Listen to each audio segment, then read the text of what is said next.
Donnez un coup de fraîcheur à l'information. Yasmine Abdel-Fadel. L'affaiblissement du crédit des Québécois. Comment faire pour augmenter sa cote de crédit, améliorer sa cote de crédit? Il y a des personnes qui vont devoir renégocier leur prêt hypothécaire et qui voient les taux monter et qui se disent « Je suis endetté, les taux montent. Qu'est-ce que je peux faire pour monter cette montagne? » On en parle avec Jean-Sébastien Jutras, planificateur financier à Jutras Gestion de patrimoine. Bonjour, Jean-Sébastien. Bonjour, Yasmine.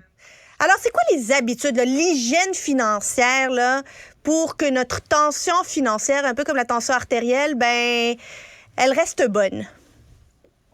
Elle a augmenté beaucoup dans les derniers temps, en fait, puis elle risque de continuer encore à augmenter. Là. Puis, en fait, il y a une étude, pas une étude, en fait, mais il y a certaines grandes banques cette semaine qui ont annoncé que il y a beaucoup de gens, à cause de la hausse des taux d'intérêt, surtout sur ceux qui ont des prêts à taux variables, que ils n'ont pas changé leur paiement. Puis là, ils se retrouvent à avoir des amortissements qui sont beaucoup plus longs, hein, parce que si mon paiement était de 1 000 puis les taux ont augmenté, je n'ai pas fait changer mon paiement, bien là, l'amortissement elle augmente, puis je ne paye même pas mon paiement minimum. Donc, ça risque même d'affecter mon crédit. Donc, on peut comprendre que cette anxiété-là peut augmenter. Puis là, c'est pas tout, hein, c'est que là, le coût de la vie a augmenté, fait qu'il a fallu que j'utilise d'autres types de crédits, une carte de crédit, une marge de crédit pour pouvoir arriver. Bien là, on arrive avec certains problèmes, puis on a des gens qui se retrouvent à avoir une cote de crédit qui est basse, mais avant tout, là, de savoir comment régler cette cote de crédit-là, bien, ce qui est important, c'est de savoir un peu comment que ça fonctionne. C'est quoi un peu cette débit-là d'une cote de crédit? Parce que ça marche selon un algorithme, puis cet algorithme-là, bien, elle prend certains critères en considération.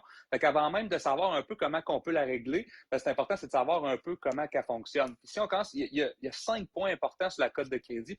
La première qui vaut pour 35 des points, hein, c'est l'historique de paiement. Donc, l'historique de paiement, si j'ai des retards de paiement, surtout des retards de 30 jours et plus, ça va affecter de façon importante ma cote de crédit, qui vaut pour 35 là-dessus. Le deuxième, c'est l'utilisation du crédit.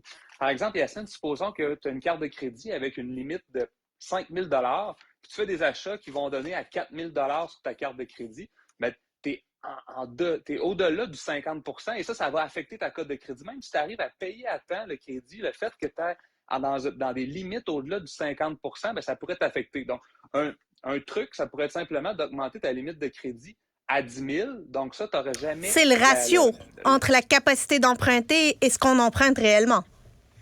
Exactement. Mais par contre, je peux faire attention. C'est sûr que quelqu'un qui a une carte de crédit à 5 000, qui est toujours au maximum, le fait de l'amener à 10 000, c'est pas mieux, hein? Ce pourcentage-là va peut-être l'aider, mais si ça fait en sorte qu'il se rend à 10 000, c'est peut-être pas une bonne solution non plus pour quelques points de crédit. Parce que cela vaut pour 30 de la cote de crédit.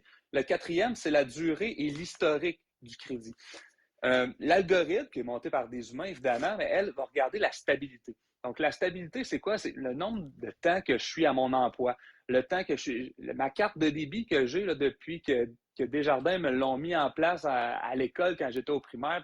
Bien, ça, c'est une stabilité. Plus que je reste longtemps avec mon institution financière, plus que ça va affecter positivement ma cote de crédit. Donc, quelqu'un qui change d'institution financière parce qu'on va me donner des AirPods, puis on va me donner un iPad, puis on va me donner, là, je change d'institution financière, bien, ça peut nuire à ma cote de crédit. Ah, ça, c'est intéressant. Vous voit qu'on change souvent. Des fois, on se fait Mais c'est qu'on a avec l'impression que notre cote de crédit est associée aux cartes de crédit, à tout ce qui est opération de crédit.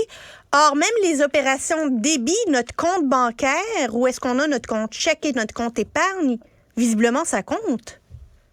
Ça va compter, puis j'irai même plus loin en disant votre adresse. Plus que si vous changez d'adresse souvent, ça montre une instabilité de votre part. Si vous changez d'emploi souvent, ça montre une instabilité de votre part. On va comprendre que c'est 15 des points. Donc, si je change souvent, ça va avoir une répercussion, mais pas de là à dire que l'institution financière va me refuser un emprunt. Ça va toucher des points, mais ça ne touchera pas une majorité de points. Mais parfois, c'est la petite ligne qui va faire la différence entre je vais être accepté pour mon prêt ou je ne suis pas, ou je suis considéré comme un pas une mauvaise personne, oui, un mauvais emprunteur pour l'institution financière. Il y a aussi un autre point, c'est le nouveau crédit. Hein, parce que là, on parlait des comptes de débit et tout ça, mais si je demande régulièrement du nouveau crédit, encore une fois, parce que les volets marketing des cartes bancaires, on vous donne 50 000 nouveaux points lorsque plus que je fais de demandes de crédit puis que je m'interroge sur mon crédit, bien ça, l'algorithme n'aime pas ça. Puis c'est à peu près 10 des points qui vont être touchés à ce niveau-là. Si je peux donner un conseil aux gens là, qui ont beaucoup de demandes de crédit à faire, comme par exemple, sont prêts à aller chercher une hypothèque, puis là, ils veulent faire des tests dans plusieurs institutions financières. Bien, si on fait l'étude de crédit dans un délai de 2 semaines, supposons qu'on en fait plusieurs dans un délai de 2 semaines, bien, l'algorithme, lui, ça va être une demande de crédit. Donc, c'est intéressant, ça.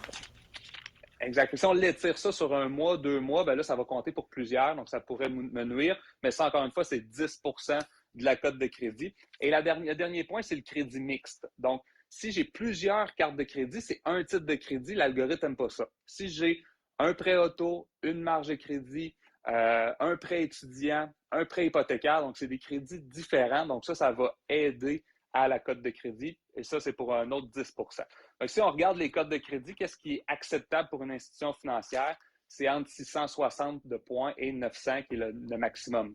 Ce n'est pas 1000, c'est vraiment 900 qui est le maximum. Donc, avant même de savoir un peu comment je peux faire pour augmenter mon crédit, bien, c'est important de voir un peu les points. Puis on se rend compte que, première étape, si je ne paye pas, bien, même si tous les autres points, je les ai, bien, c'est elle qui compte le plus dans cet algorithme-là. Jean-Sébastien Jutras, planificateur financier à Jutras Gestion de patrimoine. Merci beaucoup pour tous ces bons conseils. Merci, bon après-midi. Au revoir.